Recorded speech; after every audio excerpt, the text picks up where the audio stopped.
காராசு செய்கிறது எப்படின்னு பார்க்கலாம். அதுக்கு பூண்டு, பட்டை மிளகாய், மிளகு, சீரகம், பெருஞ்சீரகம், உப்பு, பெருங்காயம் இதில் எல்லாத்தையும் சேர்த்து ஒரு மிக்ஸி ஜாரில் அரைச்சி எடுத்துக்கலாம்.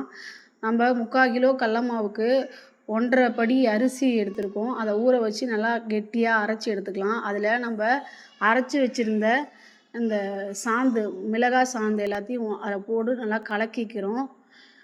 இது மாதிரி செய்யும்போது ரொம்ப டேஸ்ட்டாக இருக்கும். அது கூடயே நம்ம அந்த வச்சுருக்க 3/4 கிலோ கடல மாவு, 1½ கிலோ அரிசி, 1¼ கிலோ அரிசி, நம்ம அரைச்சி வச்ச சாந்து இது எல்லாத்தையும் ஒன்றா சேர்த்து நல்லா மிக்ஸ் பண்ணிக்கணும்.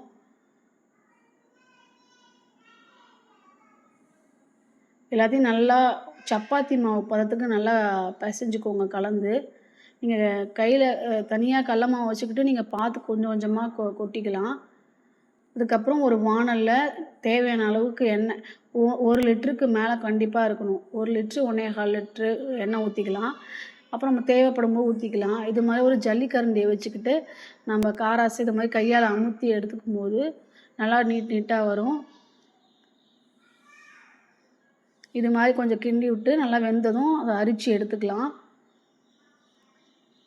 நமக்கு வேணும்னா அப்படியே இந்த காராசு அப்படியே வச்சுக்கலாம். இதுலேயே காரம், உப்பு எல்லாமே கரெக்டாக இருக்கும்.